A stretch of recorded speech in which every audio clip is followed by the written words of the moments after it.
So the whole real issue at the UN right now is this unveiling of the new president of Iran, Rouhani, and they're calling it the charm offensive, and he's sitting down with American media, and he sat down with Christiane Amanpour. We're going to get to her in just a moment, but I want to show you just a little bit of the beginning of their interview. Hello, Mr. President.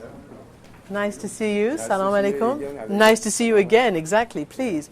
Welcome to CNN. Thank you for doing this for us. I want to ask you what it feels like to be what some people have called the it man of this UNGA. Highly anticipated. You seem to be the focus of attention. And unusually for Iranian presidents, people are looking at you with some at least cautious optimism. What does it feel like to be in this position? Before responding to your question, I'd like to actually extend my greetings to the people of America, who are very dear and near to the hearts of the Iranian people, and to wish them a good time and good times ahead. He's wishing them a good time and good times ahead. I'm pretty sure he's talking about the sitcom. Okay, so this is very typical of what Amanpour does. She cozies up to all these people, and then they say things that are, oh, we're going to have a good time, everything's great. Meanwhile, they don't have Facebook and Twitter. They had it for like a day last week in Iran, and then it was taken away. Gay people are still being put to death. All kinds of horrible stuff that everybody knows about. But they use our media to make themselves feel better and appear better. Is it nuts that we let our Western media, we're free here, so we let everyone talk, but is it a little nuts that we let everybody talk to us in this fashion?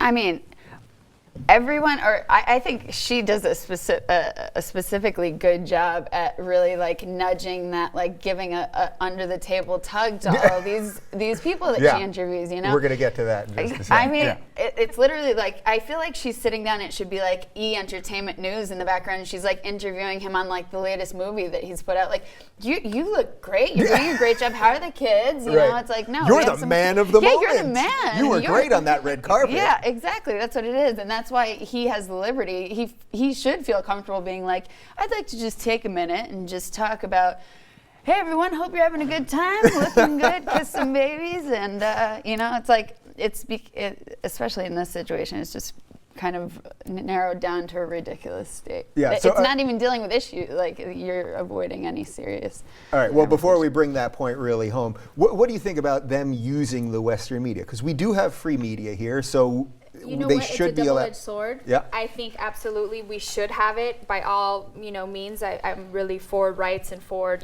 everyone should have a voice and we should hear all sides and all of that. Unfortunately, her voice and their voice is part of the voices that have to be heard. So, but to your fact, when he's like chilling and relaxed and whatever, I mean, if you're really, you're the president of Iran, like you're a huge figure, and you're sitting down with a serious journalist who's going to be asking you hard-hitting questions. Yeah. Wouldn't you be a little nervous? Wouldn't you be sweating a little bit, like sweating like Paula Deen at the BET Awards? Just a bead of sweat, you know, just something like a little simmer. I mean, the fact that they're so relaxed, it's like they know that it's bullshit. Right. Well, he didn't sweat in that interview, but he did sweat at the United Nations, so that's good at least. But okay, so the reason I wanted to bring that clip up and really focus on Christiane Amanpour is because she does have a history of interviewing these people, pushing their propaganda, and then talking about it after, which is even more furthering their ideas. So this is 2 years ago. Remember Mohammad Morsi? He was the Muslim Brotherhood leader who then was voted in democratically, but everyone knew he wasn't going to bring democracy. And then he got deposed, and now he's in jail in Egypt right now. Not a good guy, did not do any of the things he said he was going to do,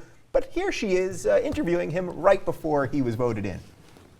The slogan has come back again, and there are people who are concerned that a Muslim Brotherhood, which wins the presidency and dominates the parliament, could introduce a fundamentalist theocracy and Islamic theocracy. What do you say to that?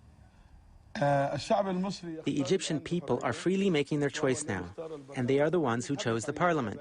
We are talking about elections and democracy. If the Egyptian people have chosen their leaders, then there won't be any room for worry. We want to transform from a president of the institution to an institution of the presidency, to an executive branch that represents the people's true will and implements their public.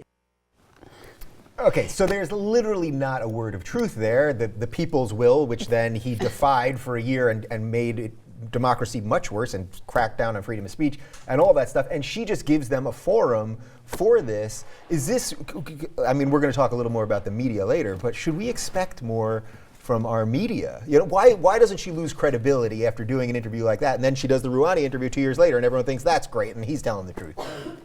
I mean, I honestly don't. There is no answer for that. I can't figure that out at all. But explain what a CNN executive what is thinking. She's thinking. Yeah. Exactly. It's like, I have no idea what she's thinking.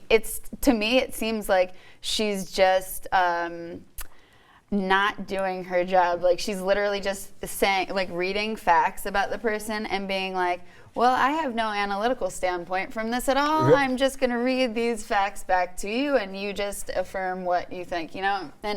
And the problem is, it's like, God, in that interview, I remember when that first came out, but it's like hearing her say, so you're saying that women will have rights, and he goes on to say, you know, women will, refers to things in a he. And at which point, if I was the reporter, I would, you know, question that. You know, I just directly asked you something about women, and you're referring to them in a he standpoint, like women don't even exist. But she goes on to just completely smooth everything over. Yeah. I don't know, and honestly, it takes.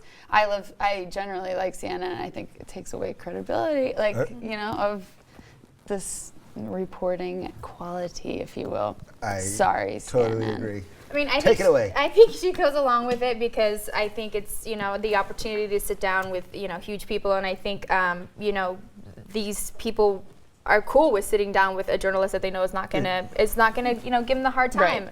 Right. If you see all her interviews, they're not really interviews. To me, an interview is you ask someone a question, they respond, and you either affirm that, or maybe you're like, wait a minute, stop. Or, you know, she doesn't really do back and forth. It's kind of like, ask a question, whatever you say, that's cool. All right, next question. Yeah. You know, it's like, that's not an interview to me, you know? And so I think that's what it is. And it unfortunately, essentially turns out to be just literally that, a platform for them to just come and say, hey, everything. I mean, we saw how fantastic that turned out. Right, exactly. You know, so then why don't people talk about it? I don't think I'm that much of a genius that I was able, I mean, I remembered watching that clip 2 years ago, and then I saw the Rouhani one, and I was like, I got to show these things back to back. Why doesn't the media do it? Is it really just because they want to keep getting, I'm obviously not interviewing Rouhani, and he probably wouldn't sit down with me.